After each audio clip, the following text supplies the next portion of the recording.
Good morning to the participants. On behalf of SCAMP and the Los Angeles Better Buildings Challenge, I'd like to welcome today's webinar regarding the energy efficiency ordinance in the city of Los Angeles, amongst other things.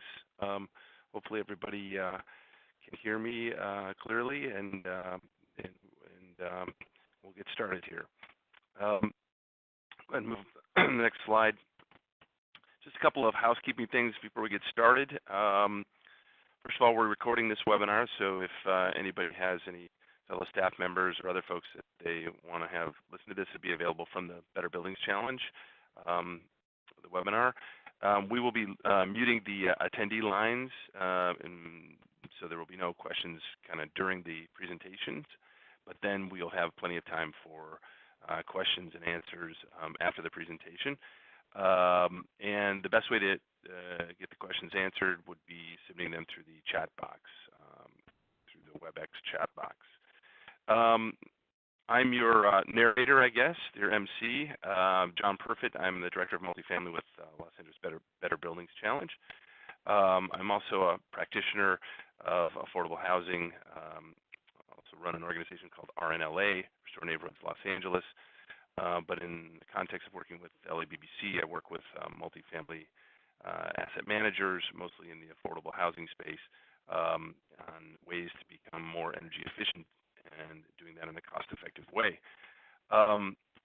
We are going to be led through the presentation today by a great champion of energy efficiency and sustainability, and the founding father, really, of the Los Angeles Better Buildings Challenge, Dave Hodgins. Dave has a rich background in commercial real estate, founded the BBC, and has been working collaboratively with a variety of different organizations in Los Angeles, including Department of Water and Power, DWP, and SoCalGas.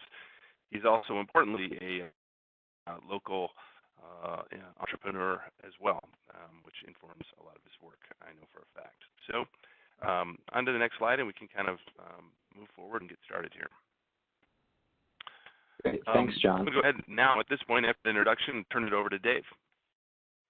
Great. Thank you, John. Good morning, everybody. I thought I would start by providing a little bit of additional context. And for those that aren't familiar with the Better Buildings Challenge, as John mentioned, we do work very closely with the utilities. In fact, they fund us to do this work. So we're available as a no-cost resource to all of you to help you sort this out. Recognize that everybody is very busy. A lot of this is complex, labyrinthine, you might say, and so please do think of us as an extension, a resource here to help you through this process. So we'll be focusing primarily on the city's ordinance, which is this EBEWE, the Existing Buildings Energy and Water Efficiency Ordinance. There is also a statewide law, and that applies basically everywhere that there is not a local ordinance that has been recognized by the CEC, the California Energy Commission, as being sufficient to satisfy the intent of the statewide law. So I'll talk quickly about the statewide law as distinct from the City of LA law, because I know some of you have properties that are both in City of LA and covered by this ordinance, and perhaps just over the border or elsewhere throughout Southern California, and are dealing with AB 802, which is the statewide law. So the property size threshold differs. In LA, it's buildings 20,000 square feet and up, and that is at the building level. So if you've got multiple smaller buildings on a site, let's say 4 buildings that are 5,000 square feet each, not covered by the order. You've got 4 buildings that are 20,000 square feet each on the same parcel. Each of those buildings individually needs to comply with the LA ordinance. I hope that's clear. So it's the building level, 20,000 square feet and up, regardless of how many buildings may be on a parcel. The state law applies only to buildings 50,000 square feet and up. So if you're below 50,000, if you're 49,995, not covered. Another difference is that the LA law is energy and water. So that's electricity, gas, and water.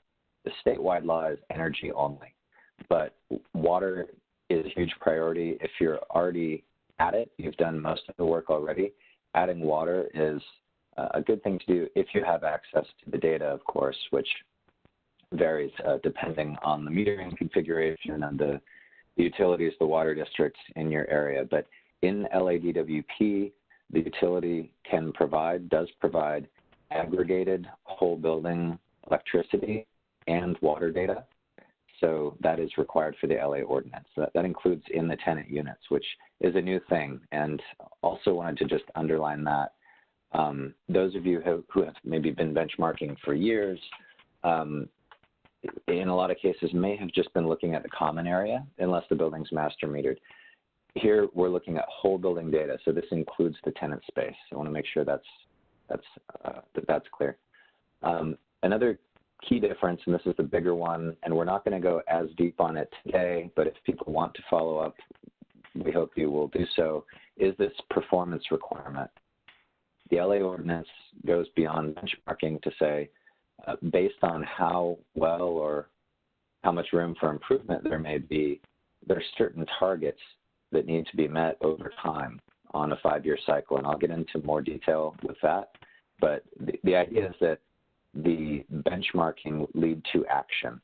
And once you have a handle, once you see how the properties are performing relative to one another, relative to other similar buildings, the idea is then to take that information and take a next step to actually make reductions.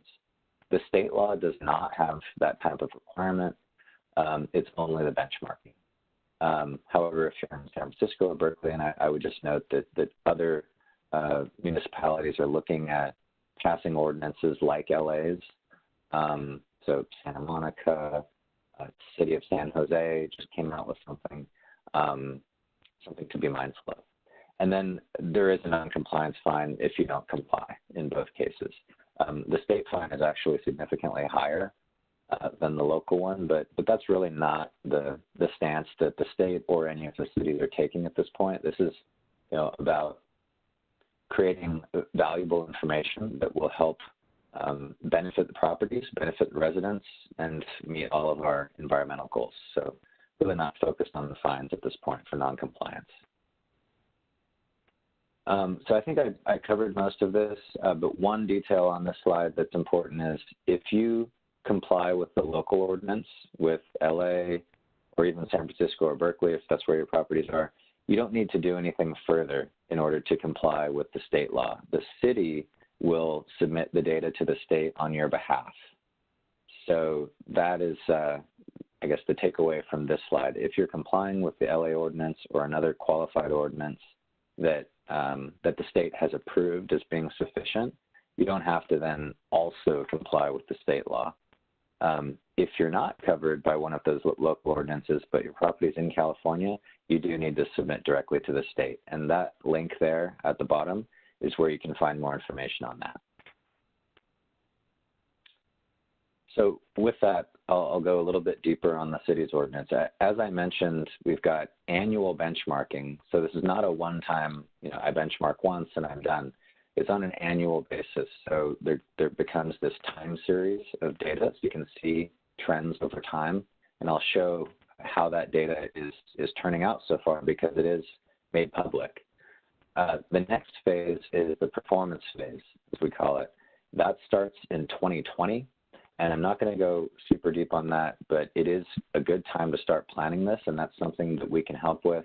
Again, we're funded by the utilities to do this work, so there's no cost to you for us to take a look at what you've got, what you've done already, where you're headed, the opportunities that you see, and help to chart out some next steps. But at a high level, the performance path looks at both energy and water. There are some cutoffs that if you achieve Energy Star certification or if you're able to meet the plumbing code, no further action necessary. Your building is considered very efficient and no further action necessary. You can also meet that requirement by reducing your energy use intensity by 15% and water intensity 20%. That's very doable in most buildings. And again, there are incentives, rebates, and support available from us and through our partners at the utilities. And then the other option would be to get an audit and perform retro-commissioning. If your building does not have central plant, meaning a chiller plant, which I'm guessing a lot of the buildings that you own and manage on this call do not, then there's another path which is somewhat simpler. And we don't have all the details listed here, but if you've done certain specific projects within that 5-year period, then you would just submit evidence that those projects have been completed and you're good. So again, this is a lot. It's a pretty long ordinance to condense down into a fairly brief diagram like this. Happy to follow up, but today we're really focused on benchmarking, because for a lot of the buildings, this 20,000 to 50,000 square feet, this may be the first year doing that. And if it's your second or third year, there have been some process changes that I'm going to talk about next. So before I get into that, just as a screenshot of the mayor's open data portal, this is where they're posting all of the summary statistics on the buildings that are covered by the ordinance. You can pull that down in Excel and play with it if you like. We did a quick analysis, summary rather, and this is a bit of an eye chart, but this is showing average energy use intensity by property type. You can see there are a lot of different property types. They are in alphabetical order, and I'll zoom in on multifamily here shortly. Water use intensity, same thing. The data is fairly noisy at this point because there are a lot of, the data set is changing over these first few years as the ordinance phases in. A lot of new users, new people who are benchmarking for the first time, so I think we'll see these differences tighten up. But zooming in on multifamily, breaking it down by square footage on the y-axis, and on the x-axis we have average energy use intensity. Basic takeaway is that it looks like the larger buildings on average are doing a little bit better, but again, you know, the data is a bit noisy. Clearly, and 0 to 50,000 square feet, we're complying early, and those differences don't look quite right. So data is a little bit noisy, but I think the point is it's out there, and over time it will start to tell a story. Water use intensity, same analysis here, and this is in kgals per foot squared per month. So the LA Better Buildings Challenge also staffs the Energy and Water Resource Center, and that is open to all buildings that are covered by the ordinance.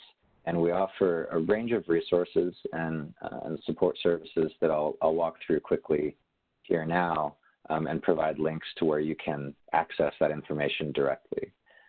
The benchmarking guide is a comprehensive step-by-step guide through the entire process, from setting up your property in Energy Star Portfolio Manager to registering and paying with Building and Safety, and all of the steps in between to actually get the data from the utilities and submit it to Building and Safety through Energy Star. So there's screenshots annotated with every single step in the process.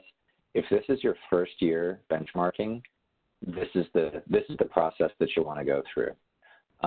It's not as bad as it looks. We're intentionally very detailed, so you see every single click, every email that you'll get is all cataloged here. So it's pretty well organized. It's hyperlinked internally within the document, so it's very easy to navigate, and a good resource if you're just doing this for the first time. Some changes for those of you who have been doing this for the last 2 or since last year. As I mentioned, if this is the first year you're reporting, you need to go through the whole process that's outlined in the guide that I was just referring to. If you requested aggregate data in 16 or 17, your building is larger and you were required to start benchmarking sooner, you don't need to go through that again. So DWP has updated their system and is now providing automated monthly uploads, and they went in over the holidays and uploaded 5 years of historical electric and water data to your meter. So this is a little technical here, your 2017 virtual meter. That is the meter that received the aggregated electricity and water data last year for the last reporting cycle, I should say, because we report 2017 data in 2018 2018 data in 2019, and so forth. So if you log into your account and look at your aggregated electricity meter and your aggregated water meter for the 2017 data that you used for last year, you should see 5 years of data in there. And we have some guidance on how you can clean things up a little bit, and then it's basically set it and forget it as far as the benchmarking. You do still need to submit the benchmarking report on an annual basis, and you'll want to make sure that you update your occupancy information, anything that's substantive that's changed about the building itself and how it's used, because that can impact your score. So for that process, we've created a shortened guide, which we call the ongoing reporting guide. And so this is for the situation, again, where you already have your your portfolio manager profiles set up for each of your buildings. You've got data in there, and now it's this process of ongoing reporting. So this is a shorter version. It references the guide if you need additional detail or want to go back and look at something. But for those of you that are in year 2 or 3 of reporting, this is the document you want to look at. So I think this should make things very clear, and the updates that DWP has made to their system. I should mention SoCalGas already has the process in place to provide automated monthly updates. So same goes for that. I did not have a slide on that today because that process has been in place. The DWP process is new and improved. And if this all sounds like too much on top of your workload, it can make sense to outsource this function. To assist in that process, we have developed a directory of qualified firms that do this. They do this. They also can provide other value-add services like energy audits, et cetera. But we created this to make it easy for you to locate, interview, and contract with somebody to handle this for you. If you've got a large portfolio, or if you're just not staffed to take on that additional work right now, it could be a good option. All of the firms on our list are registered with the EPA, who administers Energy Star, as service provider partners. So there's that level of vetting has happened already. We then had them respond to a request for qualifications where they provided references, which we have checked.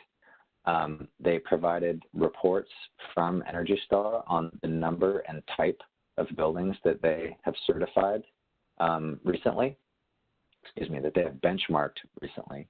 And we also noted whether they have the ability to certify a building. If you can achieve that score of a 75 or higher, and you want to get the plaque and be exempted from the energy performance requirements, firms that can do that for you are noted with an asterisk. So we tried to absorb some of that front-end legwork to make it easier for you to see, okay, these firms do business in LA, which means they have experience with LA's process, dealing with our utilities.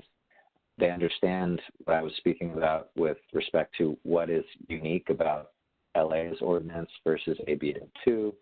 And we also require them to attend ongoing trainings and pass an exam to demonstrate their familiarity with LA's ordinance. So, we're not picking favorites here. It's very, they're in alphabetical order, but we can tell you what we've looked at, and hopefully that saves you some legwork. And we also have a template request for proposals that you can download and modify if you find that helpful. So that's the link there. It's a good list, and a lot of these firms you can see do have experience with multifamily specifically, and that's also important because, of course, benchmarking multifamily properties is different than healthcare, is different than office. So I'd encourage you to take a look at that if you're considering getting some outside capacity to take this on. We offer a range of services too. As I mentioned, it's at no cost to you. We do try to look for work at the portfolio level. So if you've got, a portfolio in LA, we find it's the best use of everybody's time. If we're talking about portfolio-wide strategy, we can do a data quality review for you. That is also a requirement of the ordinance that that you run a function called Data Quality Checker. It's a few clicks in Energy Star, but it can flag issues with the data if things look out of range for normal, and ultimately that is part of the compliance. So we can assist with addressing some of the issues that may come up when you run that.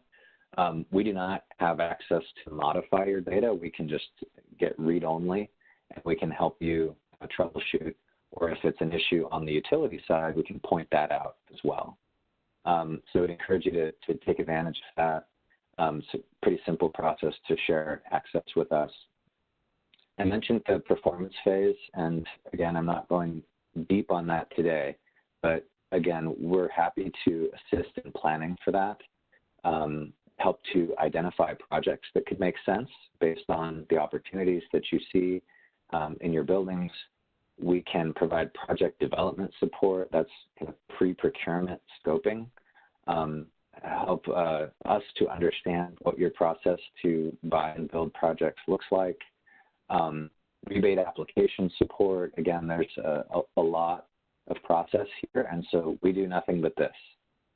So please do think of us as a resource. We also provide access to case studies on successful projects, and we like to create more of those. So if you have a success story that you would like to highlight, we'd love to help you tell that, and that helps the industry to see examples of what you did, how you did it, why you did it, challenges, how you overcame those. All of that is really helpful. So if you have a success story, if you've got a project that you're thinking of that you want to create a case study, please let us know, and we can assist in that. So with that, I'll hand it back over to John. John is the point person, as he mentioned, on multifamily with the LA Better Buildings Challenge, and he's very well versed in the universe of incentive programs and rebates that are available specifically for multifamily housing. So I'll hand it back to John. Thanks, Dave. Just to talk briefly on some of the resources that are available to help with getting in compliance and help with planning for the performance phase of the ordinance. One, in the context of most SCAMP members that are tax credit or other developers that have used tax credits as funding sources, or even if you haven't, one of the more powerful incentive programs out there is the Low-Income Weatherization Program, which is got underlying funding from the cap and trade auctions that occur on a multiple times per year basis. And these are really nice to use as a part of a resyndication or recapitalization of a project or some planned upgrades, because there's a lot of upgrades already planned that are going to occur as part of that rehabilitation most likely. And you can wrap in or layer in, I should say, the LIWIP incentives. And so what happens there is that oftentimes you're almost all the way there to the LIWIP requirements in terms of energy efficiency, and with some modifications you can get to upwards of 40% energy savings, which is generally achieved on these projects. You can do solar and solar thermal systems as well using LIWIP dollars. And there is quite a bit of technical assistance that's available by signing up for the program. To date, there's been about 5,700, a little over 5,700 units that have used LIWIP dollars as part of the upgrade or retrofit process. LIWIP projects receive on average about $200,000 in incentives, plus or minus $3,700 a unit. And it's currently active. It is subject to ongoing funding as the cap and trade resources get allocated and budgeted and so forth and programmed. But as of right now, it's open and taking applications if any developers are interested. One other program that's coming online that is also sort of a more coordinated, kind of larger scale program that would have some direct relevance for affordable housing owners and developers is a multifamily affordable housing electrification program. So there's a push by AQMD and others to move away from natural gas and towards electrification for a variety of health and other reasons, as well as moving towards more green sources of electricity. This program is brand new. There is a award that was made here in Southern California, and there'll be some pilot projects that will be enrolled during the course of the third or fourth quarter of this coming year. It's really a program that can be then combined with and leveraged with LIWIP, and really its intent is to upgrade the heating systems, as well as the appliances, namely gas stoves and so forth. So this can be coordinated, and your interest can be signaled by submitting an interest form for the LIWIP program, and indicating that you have an interest in participating in the Family Affordable Electrification Program. So, next slide, please, Dave. I think it might be you that are up on that. Go ahead.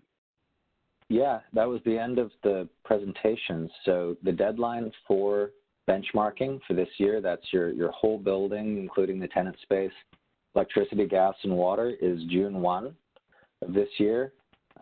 If you have already requested your data in previous years, your building is larger and has been covered before now, then you should have the data already there. And so you'll want to log in and look at your 2017 virtual meter, make sure that all looks good. And we have some instructions on how to do that, if that's helpful. If this is your first year reporting, your building is 20,000 to 50,000 square feet, the guide is available to you, and we will be circulating these slides that include links to that, and encourage you to get started on that process right away. It does take some time for DWP to provide the data the first time around, so encourage you to take that action today. And again, we have our directory of service providers if that's something you prefer. So with that, we'll open it up for any questions. Renee, are you going to go ahead? I think there's a couple here. If you want to get started. Sure, I can start with the first question I received. So we had a question about how a customer would find out more about the LIWIP program. Can you repeat it again, Renee? I'm sorry. Sure. Question about how to get more information about the LIWIP program. I'm going to go ahead and give you my contact information, phone and otherwise, in the little chat box right now, and we'll send an email in a follow-up email, or a link in a follow-up email, and people will have the access to the interest form that's online. It's done through AEA, which is the I believe Association for Energy Affordability, and we'll send that out.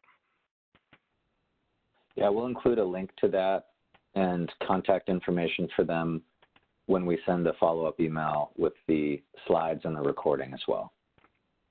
Great. And then, John, if you want to address, did you get some questions directly? Oh, yeah, there's one here. Let's see. If we did not receive, this is a question, a EBWB, which is the ordinance benchmarking notice for a building we know is over 20,000 square feet, is there anything we need to do? Dave, you want to handle that one? Sure, and Renee, jump in here if I misspeak, but it was very honest of you to raise your hand and admit that first off. Right. We would encourage you to reach out to the Department of Building and Safety, and they will make sure that you receive a building ID, a unique building ID, and you'll need that in order to go through the data request process with LADWP and also to submit your data to Building and Safety. So we will also include contact information for Building and Safety in the follow-up slides as well. But if you did not receive a notice and you think you should have, or if you did receive a notice and you misplaced it, that would be a direction. And Renee, if a notice was misplaced or perhaps it was sent but not received by the party who's going to be dealing with this, is it possible for them to look online another way by address, or is that not as accurate? What would be your direction? So the notification would have been sent to the owner of record based on the LA County Assessor's office. So whoever receives the bill for property taxes would be the same person that receives that the notification. You can add additional notification addresses by contacting the Department of Building and Safety, but they are required to provide the notice to that address. In the past, they posted a covered buildings list. I followed up to ask when we can expect that for this next compliance round, but it's not yet on their website. So you can follow up internally within your organization again and see if the office that receives the tax bill receives the notification. And then you can also reach out to LADBS. I'd suggest contacting them using the email that we'll include in our follow-up so that you have a record of your outreach, and then they can confirm the buildings that would be covered, building IDs, and send you a copy of the notification letter. And then a follow-up question from Emily as well. She's asking whether the state or AB 802 will be sending notices for buildings that need to comply. Renee, could you handle that? Sorry, that's for AB 802? Yes. They are not currently notifying, to my knowledge, they are not currently sending any notifications out. So you'd be responsible for self-reporting if your building meets the reporting requirements. Okay. And we included a link on the slide to that. There's a link on the slide to where you can find more information about that process for reporting to the state. Okay, there's a question here from Blanca de la Cruz. We know well. Blanca's question is, what is the process for requesting a one-year report time extension under, there's a reference to a section in the ordinance for nonprofit housing owners due to buildings financial hardship. This is pages 12 and 11, I believe, of the ordinance. Looking for a process or a mechanism they can use to apply for this hardship exemption. Renee, have you encountered that in terms of any users or owners claiming a hardship exemption and using that process? I have not yet, but the Department of Building and Safety would handle any exemption or extension. I mean, there aren't very few. There aren't a frequent occurrence, but you'd need to reach out to the Department of Building and Safety, again, using that email. They don't have any sort of online request form at this point for those types of requests. So the best way is to just contact them via email, and to avoid a lot of back and forth, which makes these requests sometimes more time consuming, I would suggest attaching the notification letter, attaching documentation for your request, and sending all of that over at once, just because we do see, sometimes there's a bit of a delay between the correspondence, and so if you can send them everything, that really expedites the request being answered as soon as possible. Right. I imagine as we pivot into the performance periods and starting in 2020, and the benchmarking has been done, and buildings that aren't meeting threshold or and are going to have to improve their performance, that's maybe when we're going to see an increase of nonprofit housing developers and owners potentially seeking this exemption. But it's a great question, and we'll do I'm going to do some more research on, has it been used, and are there any updates to that? Mm-hmm. That's the last questions from the participants. I have a couple of them, Renee, unless you or Dave have some that have come up.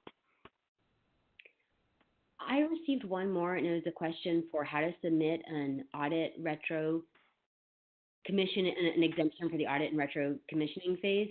And the question notes on the site, no, I don't see anything. You are correct. There is not get any forms or anything posted for that part of the ordinance. I don't know if, Dave, you want to speak more to that, but DVS doesn't currently have anything on their site.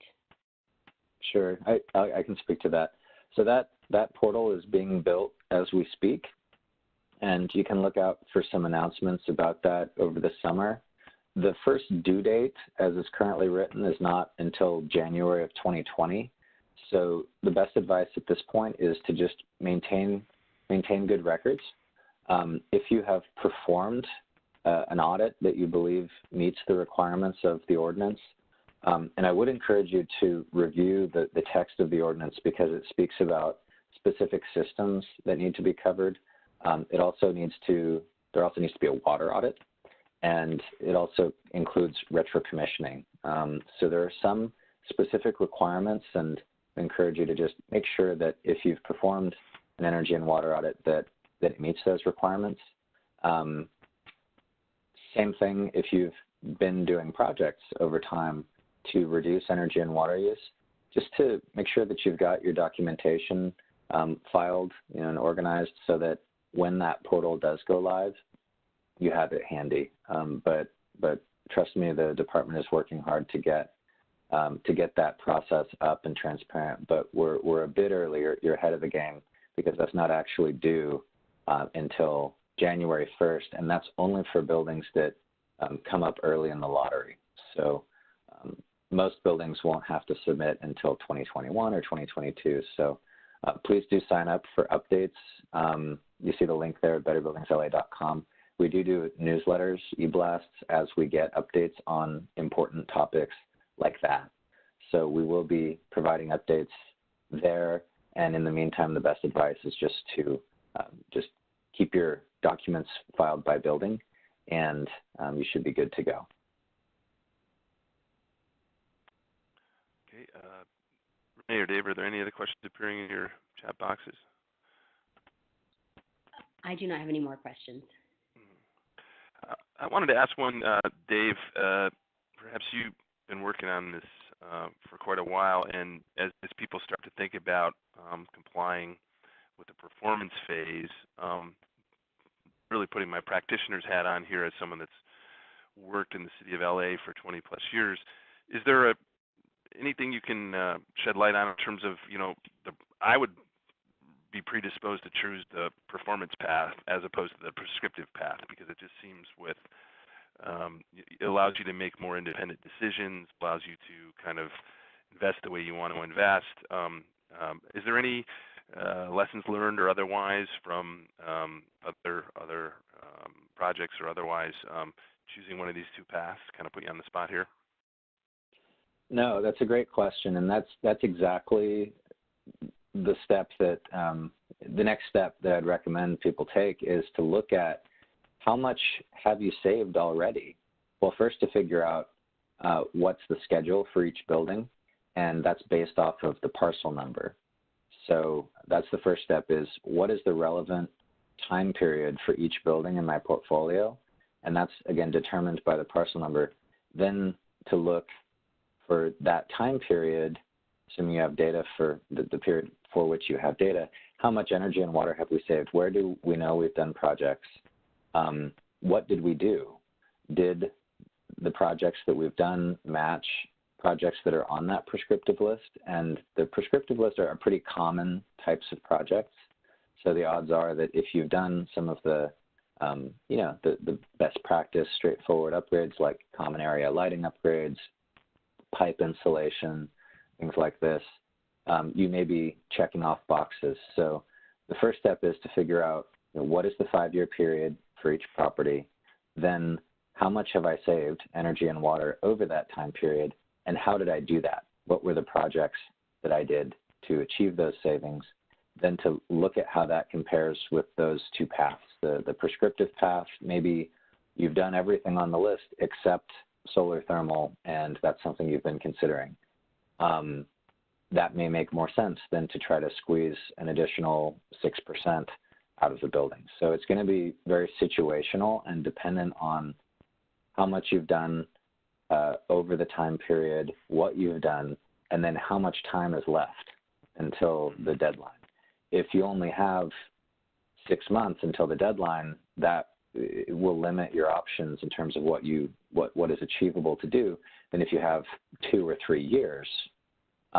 So, and that will, perhaps there's an opportunity to do a deeper project through LIWIP, or, stacking some of these incentive programs together. So that's the kind of planning that we can help with. I'm sorry, that's not a more specific, cut and dry answer, but it really is, situational. Depends on how much you've saved, how much time you have left until your due date, what you've done already, and what makes sense to do given your strategy. So maybe while you're not performing, but you could leverage some of the projects that you have done already or either paid for or budgeted and comply that way. Exactly. And so that's for buildings that don't have a central plant, basically. So if you've got unitary HVAC systems at your property, then that may be a good option to simply look at that list and see which of these projects maybe have we already done or do we already have budgeted, and what more would we need to do to get in compliance that way. One other question for you, one just came up. The question is the time frame. How far back do we have to go? Dave, you want to handle that one? And I assume they're talking about benchmarking here. Yeah, so the benchmarking requirement started in 2017 based on the prior calendar year data, so 2016. So that was for buildings 100,000 square feet and up. Then in 2018, that requirement stepped down to buildings 50,000 square feet and up. And then this year, it's stepping down to buildings 20,000 square feet and up. And that's what we see on the slide here. So if your building is between 20 and 50,000 square feet, this is your first year. If it's between 50 and 100, this should be the second year. And if your building is larger, if it's over 100, this should be the third year of benchmarking. That's as far back as you have to go. For the performance phase, that 5-year period, if your building is up in 2020 based off of the assessor ID, which means your last digit is a 0 or a 1, then you would be looking at the 5 years prior to that. So 19, 18, 17, 16, 15 would be the relevant time period. So projects that you've done, reductions to energy and or water achieved during that time period would be relevant for you if you're up in 2020. There's a lot of different kind of combinations or scenarios how that could look, but that would be hopefully that answers your question. So benchmarking depends on the size of the building, and then how far back you can count savings or projects for the performance phase or an energy or water audit is determined by your parcel number, your AIN. Okay, thanks, Dave.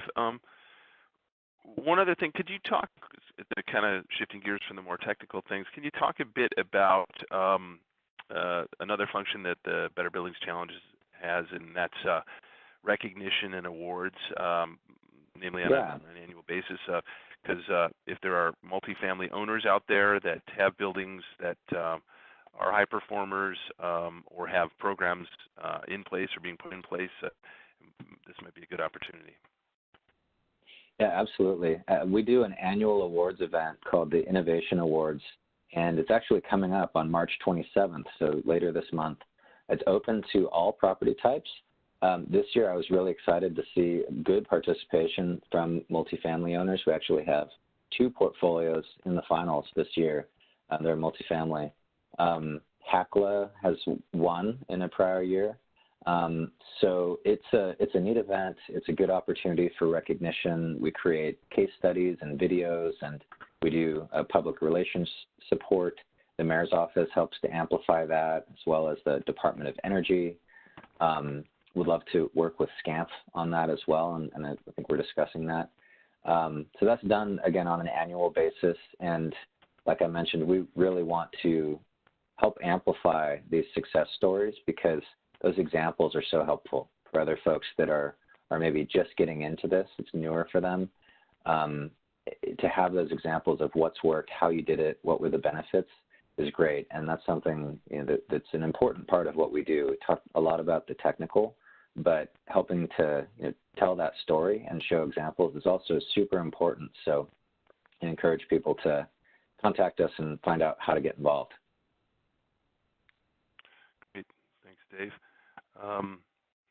I don't have any new questions showing up in the chat box. I don't know if either of you do, Dave or Renee. No, I don't have any more. Sound like it.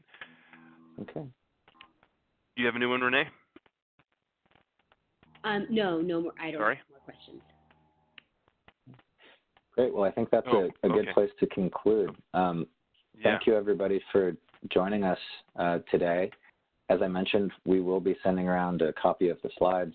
It includes links to all of the materials we were discussing, more detail to respond to some of the questions, really good questions that came in at the end here.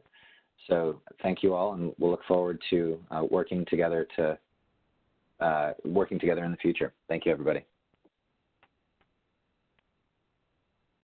Thank you very much.